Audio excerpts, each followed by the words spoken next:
This is Joe with US Sander again, on part 3 of the video series on installing a box on the Hummel motor. Now this is a brand new switch box, part number HSSW from US Sander, and we pop the cover off. Inside here we have instructions. These cover removing the old box and installing it, just as we've done in this video series. On the back side of this is the wiring diagram. You set that out like this and set up your box with the switch to your left. Then everything will be lined up with your terminal block here, lines up with the terminal block inside your new box. Everything on the right hand side that's connected here is already factory connected inside the box. We can see here that there are wires we need to connect to these 5 terminals, so we'll go ahead and pull those 5 screws out to make it easier when we go to install that. Now we can see here that the wires we're connecting are start, 22, 1, 11, start, and 2. Now in the previous video series we showed removing the box from the old motor. That motor we tested was no good, so this one we're working with right now is a rewound motor. In this case we have the 2, 22, 1, 11 are 2 start wires and these 2 A wires. These A wires are not used in this new box, so we'll just go ahead and cap those off for safety. When this motor is connected, there will be power at these motor wires, so we want to make sure they're capped off. Next, we want to put eyelets on the remaining 6 wires.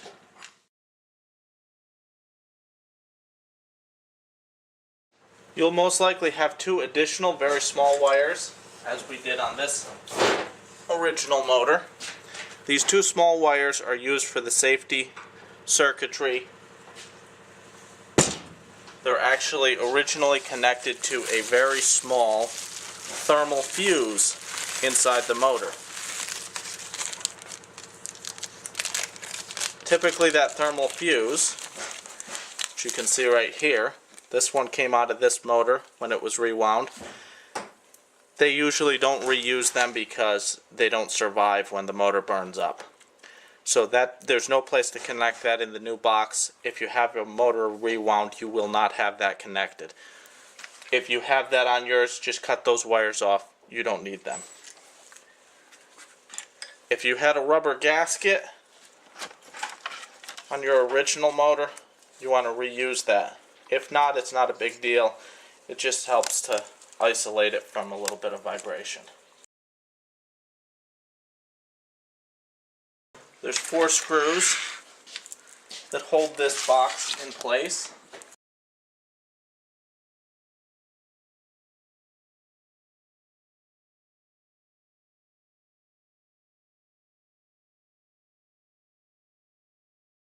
In the new box you'll have a ground wire with an eyelet on it.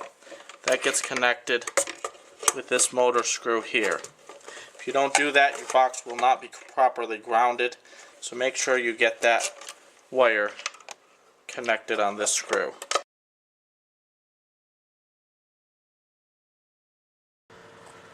Okay, now that we have our box mounted and our wires all prepped, we're ready to start. We'll see here that the first wire is a start wire. Now there's 2 start wires. This one start and 2. That one start.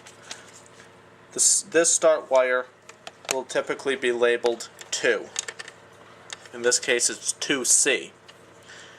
On an original factory motor, typically they're not labeled, but one wire connects to the capacitor and it will have this end on it to connect to that capacitor.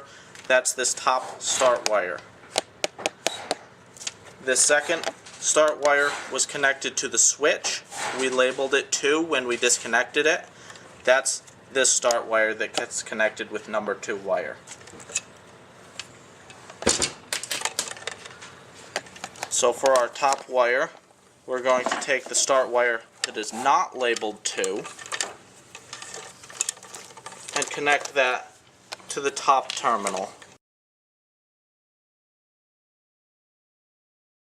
If we look at the wiring diagram, we see that number 22 comes next. So we'll take our number 22 wire,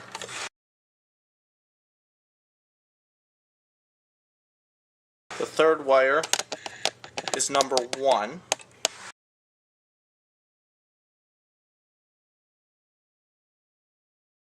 Next is our number 11.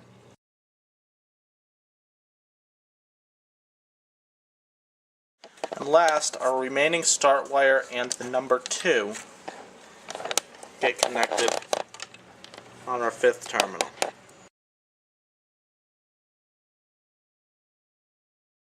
Now if your start wires were not labeled, or you're dealing with a rewound motor and you're not sure which one is which, just pick one. Connect your start wires, and then we'll check the motor direction, and if it runs backwards you'll have to reverse the 2. Now we've got that connected. We're going to set the cover on the box for safety. Okay, now we're going to plug it in. Let's make sure it runs the correct direction. Okay, in this case it's running clockwise as we face the motor shaft, which is the wrong direction. So we need to reverse it. Make sure you disconnect your power. And we need to take our 2 start wires and switch them. The 2 needs to remain here with this start wire, and that start wire will be connected up here. So let's go ahead and do that.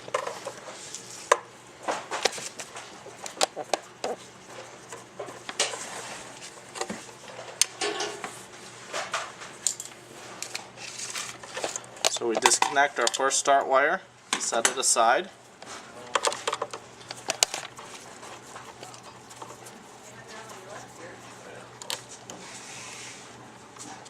And we disconnect the 2 and take that start wire from there, connect it up here.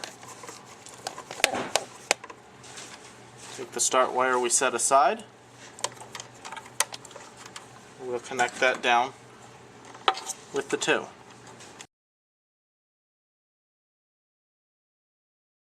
With that all connected, let this cover back on.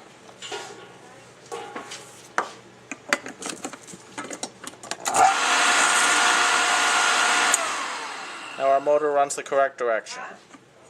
Our motor starts and runs the way it's supposed to. So we just want to pop this wiring diagram inside the box for future reference,